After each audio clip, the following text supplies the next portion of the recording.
সকালবেলা বাচ্চাদের স্কুল দিতে গিয়েছিলাম, আসার সময় দেখি প্যাসেজে একটা বিড়াল এই পাখিটাকে মুখের মধ্যে করে নাও।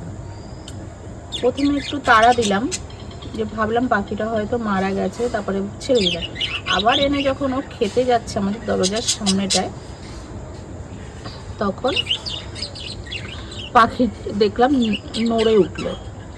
তখন না বিড়ালটাকে অনেক কষ্ট করে মুখ থেকে ছাড়িয়ে এই যে এখন ওকে ঘরে নিয়ে এসে মাথায় একটু জল দিলাম, তারপরে একটু খাবার সামনে দিলাম, দেখি এখন জ্যান্ত আছে। কি রে, ওই বাবা উঠছে তো, কি গো, তাজা হয়ে উঠেছে, মাথায় জল দিয়েছি তাজা হয়ে গেছে। এখন দেখুন, যেই মাথায় জল দিয়েছি এখনো ঘরে এনেছি, বাইরে রাখলে তো মরে যেত।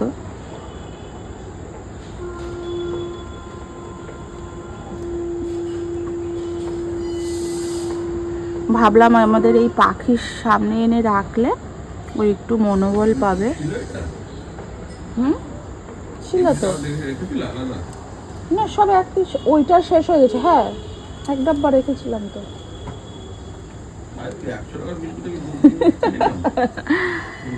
এখনো একটু উঠছে ঘরের মধ্যেই, দেখে খুব ভালো লাগছে। সকাল সকাল একটা প্রাণ বাঁচলো।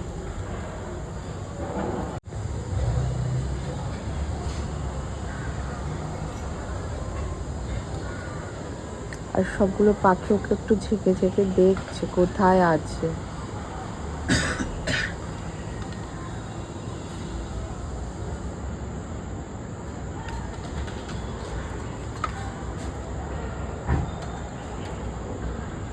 সকাল সকাল একটা প্রাণ বাঁচাতে পেরে অনেকটা খুশি লাগছে আর খুব ভালো লাগছে।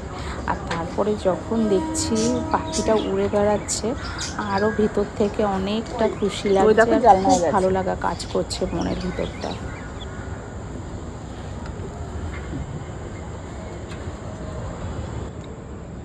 পাখিটা এখন ওই উপরে বসে আছে, সুস্থ হয়ে গেছে অনেকটা। একটা ছোট্ট বাচ্চা পাখি, এর জন্য ভালো করে উঠতে পারছে, আর বিড়ালে খপ করে ধরে নিয়েছে। ওখানে বসে এখন একটু রেস্ট নিচ্ছে, পরে দরজা খুলে দিলে চলে যাবে যখন সুস্থ হয়ে যাবে। এখন বাইরে গেলেই তো আবার কেউ না কেউ ওকে খেয়ে নেবে।